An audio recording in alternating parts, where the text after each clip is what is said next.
Nature, जो इस धरती का सबसे खूबसूरत चीज होने के साथ साथ सबसे पावरफुल भी है। अगर आपको इसके पार्ट्स को देखना हो तो तूफान इसका बेस्ट एग्जाम्पल हो सकता है। और इन खौफनाक तूफानों को दुनिया भर में अलग अलग नाम से जाना जाता है। जैसे अटलांटिक और नॉर्थ ईस्टर्न पैसिफिक रीजन में इन्हें हरिकेन कहा जाता है, वही नॉर्थ वेस्टर्न पैसिफिक रीजन में ये टाइफून्स कहलाता है। बात करें साउथ पैसिफिक और इंडियन रीजन की तो यहाँ इन्हें साइक्लोन्स के नाम से पुकारा जाता है। अब नाम चाहे जो भी हो, पर ये समुद्री तूफान कितने खतरनाक हो सकता है इसको समझने के लिए सैफायर सिम्पसन स्केल को यूज किया जाता है। इस स्केल में हैरिकेन्स को कैटेगरी 1 से लेकर 5 के बीच में स्प्रेड किया गया है। जहां कैटेगरी 1 लो एंड हैरिकेन्स तो कैटेगरी 5 हाई एंड हैरिकेन्स को डिनोट करता है। बात करें दुनिया के सबसे छोटे हैरिकेन की तो ये था ट्रॉपिकल स्टॉर्म मार्को, जिसको हम कैटेगरी 1 में भी क्लासिफाई नहीं कर सकते क्योंकि इसकी विंड स्पीड सिर्फ 105 किलोमीटर पर आवर थी, जबकि कैटेगरी 1 के हैरिकेन्स के लिए विंड स्पीड कम से कम 119 किलोमीटर पर आवर होना चाहिए।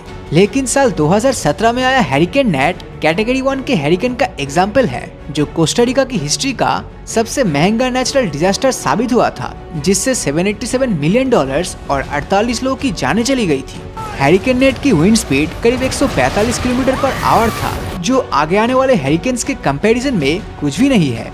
अब एक कैटेगरी 2 का हैरिकेन बनने के लिए विंड स्पीड का क्राइटेरिया 154 से 177 किलोमीटर पर आवर के बीच होनी चाहिए। अब साल 2014 में आया हैरिकेन अर्थर इसका एक रिसेंट एग्जाम्पल है। अब कैटेगरी 3 के हैरिकेन्स दुनिया के मेजर नेचुरल डिजास्टर में गिना जाता है, क्योंकि इनका विंड स्पीड 178 से 208 किलोमीटर के बीच रहता है। ये इतना पावरफुल है जो बिल्डिंग्स को पलक झपकते ही आराम से तबाह कर सकता है। साल 2016 में आया हैरिकेन ओटो इसका एक अच्छा एग्जाम्पल है, जिसका wind speed 185 kilometre per hour था और इसकी साइज नीदरलैंड के बराबर थी। अब जरा सोचिए कि कैटेगरी 4 के हैरिकेन्स आखिर कितना खौफनाक होगा। अमेरिकन हिस्ट्री का द डेडलीस्ट नेचुरल डिजास्टर, जिसे द ग्रेट स्टॉर्म ऑफ 1900 भी कहते हैं, वो एक कैटेगरी 4 का हैरिकेन था। ये हैरिकेन 233 किलोमीटर पर आवर की स्पीड के साथ गैल्वेस्टोन सिटी से टकराया था। अब टक्कर के कुछ समय बाद ही पूरा का पूरा शहर मलबे के ढेर में बदल गया और इस घटना में 6000 से 12000 लोगों की मौत हुई थी। लेकिन इतिहास के सबसे खौफनाक हैरिकेन के सामने ये कुछ भी नहीं है। और ये टाइटल जाता है साल 1970 के भोला साइक्लोन को, जो उस समय के ईस्ट पाकिस्तान से टकराया था, जिसे आज हम बांग्लादेश के नाम से जानते हैं। अब इस हैरिकेन का साइज अल्बानिया देश के बराबर था और इसने बांग्लादेश में 5 लाख से ज्यादा लोगों की जानें ली थी। ये इतना ज्यादा मौतें थी जितनी वर्ल्ड वॉर 2 के दौरान अमेरिका ने भी नहीं झेला था। कैटेगरी 4 का एक और एग्जाम्पल साल 2017 में आया हैरिकेन हार्वे, जो हंगेरी देश के साइज का था और अमेरिका के टेक्सास से जा टकराया था। इस हैरिकेन से अमेरिका को $125 बिलियन का नुकसान हुआ, जो इसे इतिहास का कॉस्टलीस्ट नेचुरल डिजास्टर बना देता है। लेकिन इस हैरिकेन को टक्कर देने वाला एक और कैंडिडेट है, जिसका नाम है हैरिकेन कैटरीना, जिसकी साइज पोलैंड के बराबर थी और जिसकी wind speed 282 kilometre per hour record किया गया था। साल 2005 में आया ये हैरिकेन अमेरिका के साउदर्न कोस्ट से टकराया था और इसने $125 बिलियन के नुकसान के साथ 1000 लोगों की जानें ली। ये हमारा पहला कैटेगरी 5 का हैरिकेन था, लेकिन इस लिस्ट में और भी साइक्लोन्स बचे हुए हैं। साल 1979 में आया हैरिकेन पैट्रिका ने इतना बड़ा साइज हासिल कर लिया था कि ये स्पेन और पोर्तुगल की कॉम्बाइंड साइज का हो गया था और इसके wind speed 346 kilometre per hour तक पहुंच गई थी, जो इतिहास के किसी भी हैरिकेन में मेजर्ड हाईएस्ट विंड स्पीड है। ये इतनी फास्ट है कि इसके सामने आने वाले शायद ही दुनिया का कोई भी बिल्डिंग इसको सरवाइव कर पाए। अब हैरिकेन पैट्रिका की तरह फास्ट तो नहीं, लेकिन इतिहास के सबसे ज्यादा समय तक चलने वाला हैरिकेन जॉन भी अपने आप में बेहद ही खतरनाक था। ईरान की साइज का ये हैरिकेन 31 दिनों तक चला और इसने 11,530 किलोमीटर की डिस्टेंस को ट्रैवल किया था, जो दूरी धरती की सरफेस का लगभग 30% है। अब इससे भी बड़े हैरिकेन्स के एग्जाम्पल इतिहास में बहुत ही कम देखने को मिला है, जिनमें से एक था हैरिकेन सैंडी, जो अमेरिका से टकराने वाला सबसे बड़ा हैरिकेन था। इसकी साइज ऑलमोस्ट ऑस्ट्रेलिया का आधा था, जो एक हैरिकेन के लिए बहुत ही ज्यादा मैसिव और डिजास्टर्स था। हालांकि इसकी विंड स्पीड सिर्फ 185 किलोमीटर पर आवर थी, जिसके कारण इसने कुछ खास तबाही नहीं मचाई थी। लेकिन अगर ये थोड़ा सा फास्ट होता तो अमेरिका को पूरी तरह डिस्ट्रॉय कर सकता था। अब आखिर में बात करें इतिहास के सबसे बड़े हैरिकेन की, तो ये टाइटल जाता है टाइफून टिप को, जिसकी शुरुआत नॉर्थ वेस्टर्न पैसिफिक रीजन में हुई थी। इसकी साइज भारत के बराबर थी और इसकी विंड स्पीड भी 305 किलोमीटर पर आवर तक पहुंच गई थी। किस्मत से जब तक ये जापान से टकराया तब इसकी स्पीड काफी कम हो गई, नहीं तो सोचो कि ये कितनी बड़ी तबाही मचा सकती थी। लेकिन अगर आप सोचते हैं कि हम इतिहास के सबसे डेंजरस हरिकेन्स ऑलरेडी देख चुके हैं तो ये सच नहीं है। ग्लोबल वार्मिंग के कारण ओशंस का वाटर लेवल लगातार बढ़ता जा रहा है और पानी के गर्म होने के साथ हाई स्पीड हरिकेन्स आने की चांसेस भी बढ़ जाती है। अब एक एस्टिमेट के अनुसार साल 2100 तक हरिकेन्स की इंटेंसिटी आज से 11% तक हाई हो सकती है और फिर शायद इसके लिए हमें हरिकेन्स की कैटेगरी 6 भी बनानी पड़ जाए। हमारी दुनिया में कई ऐसी चीजें हैं जो देखने में इम्पॉसिबल लगता है, लेकिन इसका मतलब ये नहीं कि ये हर जगह पर इम्पॉसिबल है। आगे हम कुछ ऐसी 5 इम्पॉसिबल चीजों के बारे में बात करने वाले हैं जो धरती पर तो नामुमकिन है पर दूसरे प्लैनेट्स पर काफी हद तक पॉसिबल है। जब हम डे लाइट में बाहर निकलते हैं तब सूरज के कारण हमारे शैडोज बनते हैं, लेकिन अगर धरती में एक की बजाय 2 सूरज होने लग जाए तो सिचुएशन काफी डिफरेंट होगी, बिल्कुल स्टार वार्स में दिखने वाले टैटूइन प्लैनेट की तरह, जहाँ पर इस प्लैनेट के 2 सूरज है और हर ऑब्जेक्ट की 2 शैडोज बनती है। अब ये कुछ वक्त पहले तक सिर्फ एक साइंस फिक्शन था, लेकिन जब केपलर 16b की खोज की गई तो पता चला कि ये प्लैनेट 2 स्टार्स के अराउंड ऑर्बिट करता है, जिससे अगर हम इस प्लैनेट पर रहने लग जाए तो हमारे भी 2 शैडोज बनेंगे। हमें लगता है कि यूनिवर्स में धरती के अलावा किसी भी प्लैनेट पर पानी नहीं है, लेकिन ब्रह्मांड में GJ124b नाम का एक ऐसा भी प्लैनेट है जो पूरी तरह पानी से ढका हुआ है।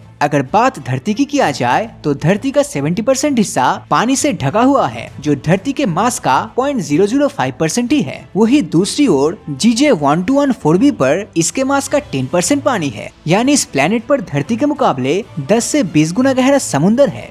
अब धरती का वेदर आमतौर पर काफी वायलेंट और अनप्रेडिक्टेबल होता है, लेकिन यूनिवर्स में मौजूद दूसरे प्लैनेट्स के मुकाबले ये तो कुछ भी नहीं है। फॉर एग्जाम्पल, यूनिवर्स में कोरोड 7b नाम का प्लैनेट है जहाँ पर पत्थरों की बारिश होती है। दरअसल इस प्लैनेट के आधे हिस्से का टेम्परेचर एक्सट्रीम हॉट यानी 2600 डिग्री सेल्सियस है, तो वही दूसरे आधे हिस्से का टेम्परेचर इसके कंपैरिजन में एक्सट्रीमली कोल्ड यानी कि 177 डिग्री सेल्सियस। इससे गर्म हिस्से का एक्सट्रीम टेम्परेचर पत्थर को भी पिघला देता है और ये पत्थर हवा में जाकर बादल बन जाते हैं। फिर जब ये बादल इसके दूसरे हिस्से पर जाते हैं तो वहाँ पर पानी की तरह ठंडा होकर ये बरसने लगते हैं और ये बरसात होता है सॉलिड रॉक्स का। पर HD 189773b प्लैनेट के वेदर के सामने ये तो कुछ भी नहीं है। देखने में काफी सुंदर और जुपिटर से थोड़ा सा बड़ा ये प्लैनेट हमसे 63 लाइट ईयर दूर है, पर इसके सुंदरता के पीछे कुछ डरावना छिपा है। इस प्लैनेट का एटमॉस्फेयर सिलिकेट पार्टिकल से बना है और यहाँ पर लगभग 2 किलोमीटर पर सेकंड की स्पीड से हवाएं चलती है, जो कि स्पीड ऑफ साउंड का भी 7 गुना है। यहाँ का टेम्परेचर लगभग 930 डिग्री सेल्सियस तक पहुँच जाता है और इससे भी डरावनी बात यह है कि यहाँ पर चलने वाली इन तेज हवाओं के साथ ग्लास रेन होता है, यानी अगर ये बरसात धरती पर होता है तो सिर्फ 5 घंटे और 33 मिनट में धरती का पूरा इक्वेटर कांच की एक मोटी चादर से ढक जाता।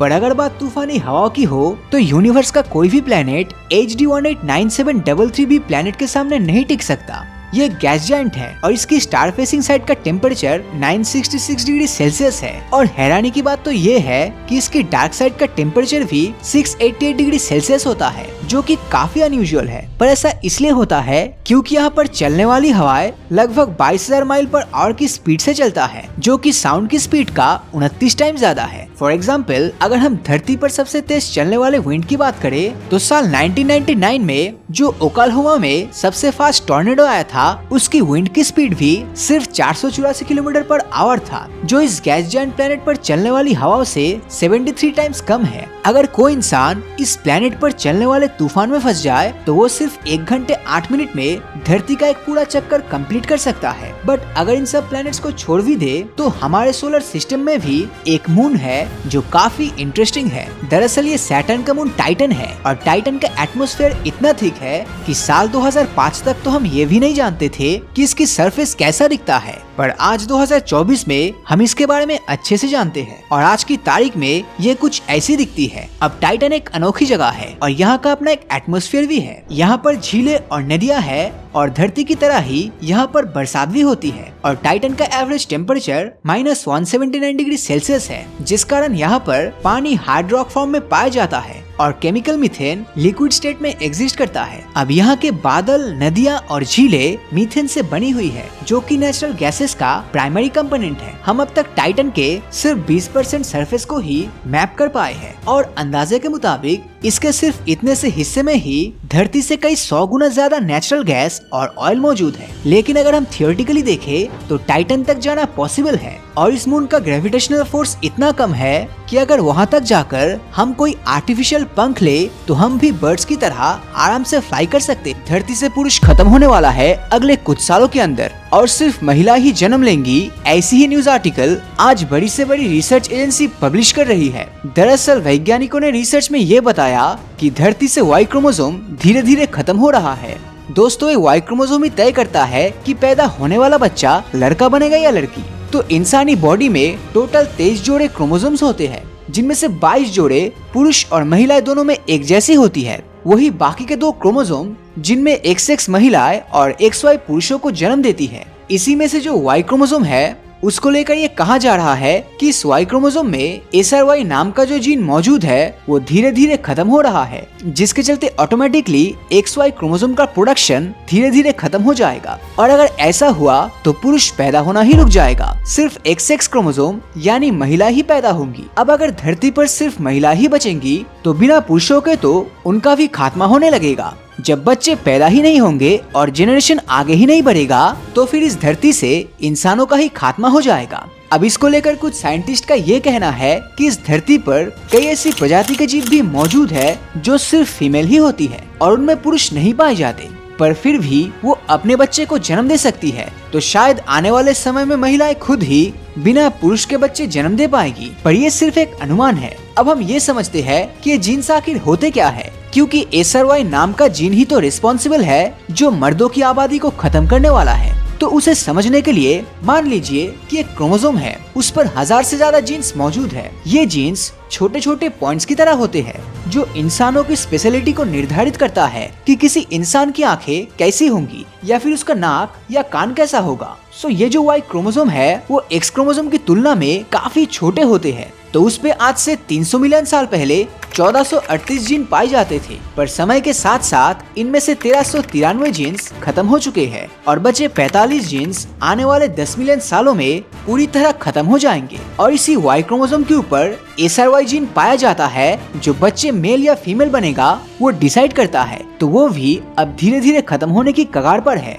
और वैज्ञानिकों के अनुसार जिस स्पीड से जीन्स घट रही है उस स्पीड से वाई क्रोमोसोम आने वाले 11 मिलियन सालों में पूरी तरह से विलुप्त हो जाएगा। अब ऐसे में स्पाइनी रैट ही एक प्रजाति है जिसमें इंसानियत को जिंदा रखने के लिए उम्मीद वैज्ञानिकों ने देखी है। साल 2022 में नेशनल एकेडमी ऑफ साइंस ने एक आर्टिकल पब्लिश करी जिसमें बताया गया कि जापान में पाई जाने वाली ये स्पाइनी रैट जिनमें SRY जीन पाई जाती है उसने एक ऑल्टरनेट जीन भी डेवलप कर ली है जो वाई क्रोमोसोम के खत्म होने के बाद भी पुरुष पैदा करने में सक्षम है। जिसका मतलब ये कि अगर भविष्य में SRY जीन खत्म भी होने लग जाए तो दुनिया इवॉल्व होकर पुरुषों को पैदा करने के लिए SRY जीन के अलावा भी किसी दूसरे टाइप का जीन बना लेगी। सो ऐसा माना जा सकता है कि आज के समय में मेल या फीमेल डिसाइड करने के लिए जो SRY जीन कर रहा है फ्यूचर में वो काम कोई और जीन करेगा। और ऐसा होना पॉसिबल भी है क्योंकि उन चूहों पर साइंटिस्टों ने रिसर्च करके ये बात ऑलरेडी साबित कर दिया है।